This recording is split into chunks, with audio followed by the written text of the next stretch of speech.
आज इस वीडियो में हम पढ़ने वाले हैं अनुगमन वेग, या इसे ही कहते हैं अपवाह वेग, या इसे ही कहते हैं ड्रिफ्ट वेलोसिटी। तो ये होती क्या है, इसके लिए मैं एक फिगर ड्रॉ करता हूं तो आपको आसानी से समझ में आ जाएगा। मान लीजिए ये कोई चालक है। चालक का मतलब इस तरह का कोई तार हो सकता है, धातु का टुकड़ा हो सकता है जो इस तरह का है, ये इस आकार का है। अब इस धातु के टुकड़े में तो मुक्त इलेक्ट्रॉन पाए जाते हैं, क्योंकि कोई भी चालक होता है उसमें मुक्त इलेक्ट्रॉन होते ही हैं। क्या इसमें अभी धारा बहेगी? नहीं बहेगी, क्योंकि इसमें धारा का स्रोत लगाना पड़ेगा। तो यहाँ पर देख लेते हैं धारा का स्रोत क्या होता है, या तो सेल होती है या बैटरी होती है। तो यहाँ पर हम एक सेल लगा देते हैं, ये इस तरह से ये सेल का संकेत हो जाता है। तो इस चालक को किससे जोड़ दिया गया है? सेल से जोड़ दिया गया है। यह जो बड़ी लाइन है ये धनात्मक टर्मिनल को बताती है और ये ऋणात्मक टर्मिनल को बताती है। तो जैसे इसमें धारा का प्रवाह होता है, धारा का भी हम पढ़े थे कि धारा की दिशा धनावेश से कहाँ की ओर होती है? ऋणावेश की ओर। तो ये धन से कहाँ की ओर प्रवाहित होती है? इधर की ओर होती है, धारा हो गया। अब यहाँ पर जैसे इस चालक के अंदर धारा या स्रोत लगता है तो इसके अंदर विद्युत क्षेत्र उत्पन्न हो जाता है। जैसे विद्युत क्षेत्र उत्पन्न हो जाता है तो इसमें बहुत सारे जो होते हैं स्वतंत्र इलेक्ट्रॉन या मुक्त इलेक्ट्रॉन होते हैं। ये मान लेते हैं मुक्त इलेक्ट्रॉन है ये। तो जब तक ये धारा नहीं लगती है या स्रोत नहीं लगता है तो ये अनियमित गति करते हैं, इधर उधर भटकते रहते हैं। लेकिन जैसे इसमें धारा का हम जोड़ देते हैं धारा स्रोत से, तो इसके अंदर विद्युत क्षेत्र उत्पन्न हो जाता है। क्या उत्पन्न हो जाता है? इसके अंदर उत्पन्न होगा विद्युत क्षेत्र। और विद्युत क्षेत्र के कारण जो इलेक्ट्रॉन है वो एक निश्चित दिशा में ये गति करने लगते हैं। सारे इलेक्ट्रॉन इस दिशा में एक निश्चित दिशा में गति करने लगते हैं। और जो इलेक्ट्रॉन की दिशा होती है धारा के विपरीत होती है। जैसे धारा की दिशा इधर है तो इलेक्ट्रॉन की दिशा इधर हो जाएगी।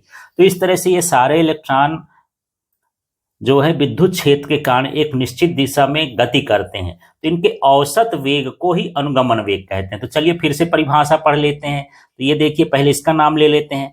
चालक के अंदर मुक्त विद्युत क्षेत्र के कारण मुक्त इलेक्ट्रॉनों का औसत वेग अनुगमन वेग कहलाता है। चलिए चित्र से पढ़िए। इसका नाम क्या हो गया? चालक। तो चालक के अंदर विद्युत क्षेत्र के कारण मुक्त इलेक्ट्रॉनों का निश्चित दिशा में औसत वेग अनुगमन वेग या अपवाह वेग या ड्रिफ्ट वेलोसिटी कहलाता है। अब मान लेते हैं कि ये इसका मान कितना होगा, किस वेग से आगे बढ़ेंगे। तो इसके लिए हम एक सूत्र निकाल लेते हैं अनुगमन वेग का। तो ये जो हिस्सा है इधर का चालक का, इसको हम बोलते हैं परिच्छेद। ये जैसे पेन है मेरे हाथ में, तो पेन का ये जो ये वाला हिस्सा है, ये वाला, ये इसका क्या कहलाएगा? सामने वाला हिस्सा परिच्छेद कहला गया ये।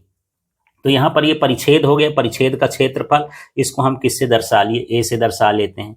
यहाँ से यहाँ तक की जो लंबाई है चालक की, उसको हम दर्शा लेते हैं कि यल है।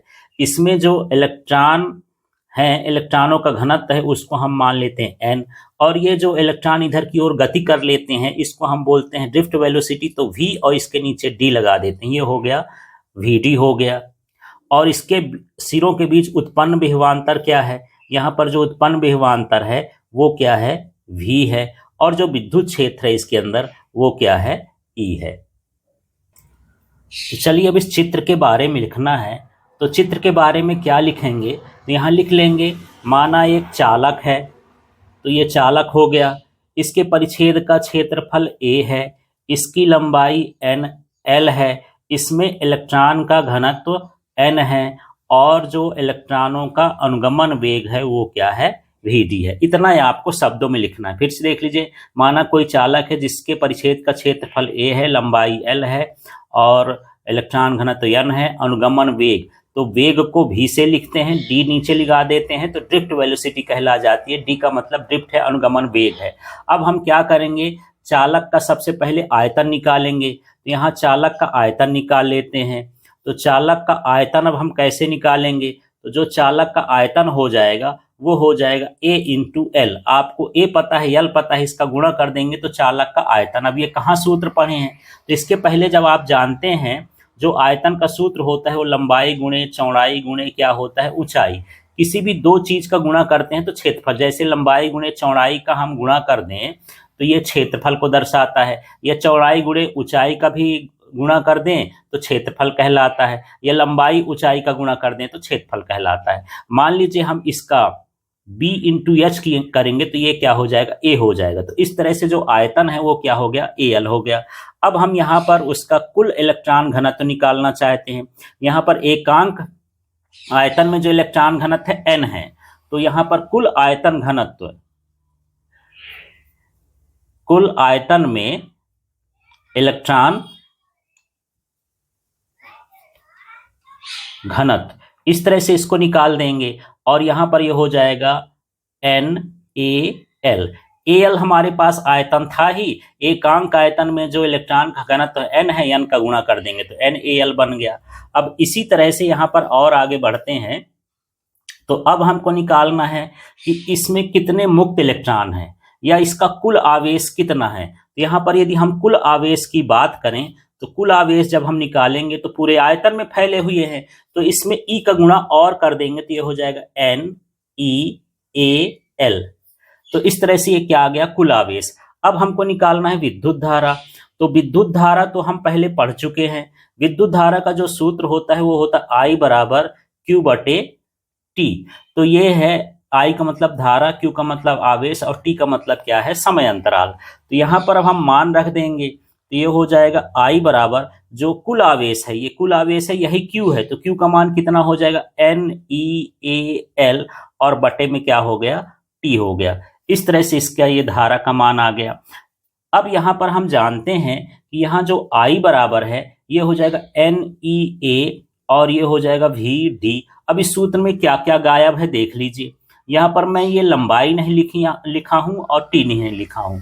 तो यहाँ पर आप जानते हैं जो वेग होता है, वेग बराबर होता है दूरी बटे समय। तो देख लीजिए यहाँ से यदि इलेक्ट्रॉन चलना चालू करता है इस सिरे से लेकर के इस सिरे तक, तो कितनी दूरी तय करेगा, L दूरी तय करेगा और जो समय अंतराल लगेगा वो T लग जाएगा। तो यहाँ पर जो अनुगमन वेग हो जाएगा Vd बराबर क्या हो जाएगा, L/T। यहाँ पर Vd का मतलब हो गया अनुगमन वेग और वेग बराबर होता है दूरी बटे समय। तो ये लंबाई दूरी कहला जाएगी, समय अंतराल T कहला गया और इसी को हम क्या बोलते हैं, यही अनुगमन वेग है। तो इस तरह से यदि हम संबंध देखना चाहें तो ये जो इलेक्ट्रॉन घनत्व है ये निश्चित होता है किसी धातु के लिए, ये मुक्त इलेक्ट्रॉनों की संख्या ये भी निश्चित हो गई और ये हम परिच्छेद का क्षेत्रफल ले लिए हैं वो भी निश्चित हो गया। तो हम यहाँ कह सकते हैं कि जो अनुगमन वेग होता है, विद्युत धारा होती है, वो अनुगमन वेग के समानुपाती होती है। तो यहाँ पर इसका संबंध हो गया, विद्युत धारा अनुगमन वेग के समानुपाती होती है। इसका मतलब ये है कि अनुगमन वेग का मान बढ़ेगा तो धारा का मान भी क्या हो जाएगा, बढ़ेगा। इस तरह से या ये आ जाएगा। तो इस तरह से ये अनुगमन वेग और धारा के बीच का क्या है, संबंध है। अब कुछ पॉइंट अलग से हम समझ लेते हैं। जो इलेक्ट्रॉनों का तापी वेग होता है, इलेक्ट्रॉनों का क्या, इलेक्ट्रॉनों का तापी वेग। तो ये इलेक्ट्रॉनों का तापी वेग 10⁴ मीटर प्रति सेकंड होता है। यदि इलेक्ट्रॉनों का अनुगमन वेग की बात करें तो जो अनुगमन वेग होता है ये 10⁻⁻⁶ मीटर प्रति सेकंड होता है, अर्थात माइनस में होता है, -4 भी हो सकता है, -5 भी हो सकता है, -6 भी हो सकता है। ये अलग अलग धातुओं के लिए होता है, लेकिन इस कोटि का जो है अनुगमन वेग होता है। Thank you.